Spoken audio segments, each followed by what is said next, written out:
بسم اللہ الرحمن الرحیم الحمدللہ وحدہ والصلاة والسلام علی من لا نبی بعدہ اما بعد قال النبی صلی اللہ علیہ وسلم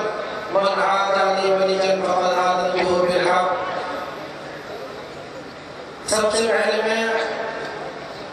وفاق کے پوزیشن ہولڈر طلباء اور طالبات کے والدین، اساتذہ کرام، مدرسین اور محتمین کو کامیابی پر مبارکباد پیش کرتا ہوں، اور وفاق المدارس کے اکابرین خصوصاً جناب قاری محمد حنیف صاحب اور ان کے معاونین، منتظمین اور سبھی کارکنان کو مبارکباد پیش کرتا ہوں کہ انہوں نے طلباء اور طالبات کی حوصلہ افزائی کے لیے ایک منفرد،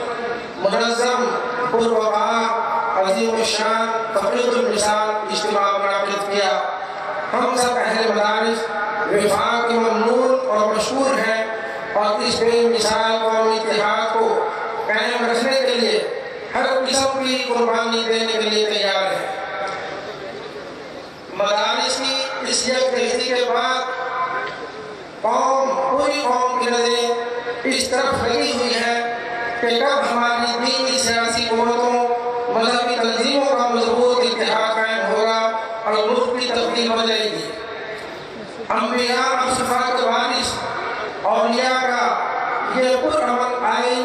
اور قانون پابند لوگوں کا اجتماع مطالبہ کرتا ہے کہ ہمیں یکسوئی کے ساتھ تعلیم و تعلم میں مصروف رہنے دیا جائے، قومی دھارے سے باہر دھکیلنے اور دیوار سے لگانے کی پالیسی ترک کی جائے۔ ہمارا فکر چھوڑ کر فکر کیا جائے گھر میں بھوک سے ہلاک ہونے والے انسانوں کا، اور فکر کیا جائے ریمنڈ ڈیوس جیسے ہزاروں بے غیرت اور امریکہ کے جاسوسوں کا، جنہوں نے پورے ملک کے نظام کو تہوارہ کر رکھا ہے۔ اگر حکومت نے اپنی پالیسی اور اپنا بدلا تو میں نے جیسے کہا کہ یہ صفا کے اور انبیاء کے وارث، یہ اللہ کے ولی ہیں، ان کی دشمنی، اللہ کا اعلان جنگ آپ کے ساتھ ہے، اس لیے ان کی دشمنی سے بچیں، ان کی مخالفت سے بچیں، اور اللہ کے ساتھ اعلان جنگ نہ کریں، اور اللہ کی طرف سے جو لاٹھی پڑنے والی ہے تم سے پہلے پڑ چکی ہے، تو تم اس سے بچو۔ وآخر دعوانا الحمدللہ رب العالمین۔ یہ ایک قرارداد میرے سپرد کی گئی ہے، یہ ایک ناقابل انکار حقیقت ہے کہ اس ملک کی نظریاتی اساس اسلام ہے، اور اسلام ہی اسے بچا سکتا ہے۔ لہذا حکومت کا فرض ہے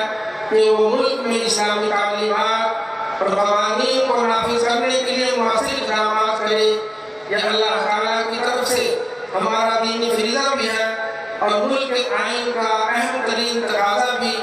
اور اسی کو مد نظر رکھتے ہوئے اور اسی کو نظر انداز کرنے کی وجہ سے ملک میں انتہا پسندی کی تحریکیں اٹھی ہوئی ہیں۔ اگر حکمران طبقہ اس مقصد وجود کی طرف واضح پیش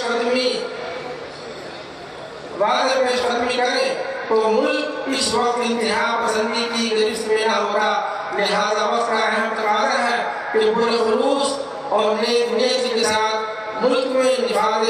شریعت کے لیے اقدامات کیے جائیں۔ اس کے لیے اسلامی نظریاتی کونسل اور وفاقی شرعی عدالت اور سپریم کورٹ کو فعال بنا کر ان کی سفارشات اور فیصلوں کے مطابق ملکی قانون اور نظام میں تبدیلیاں بلا تخیر لائے جائیں، اور ملک سے کرپشن، بے راہ روی،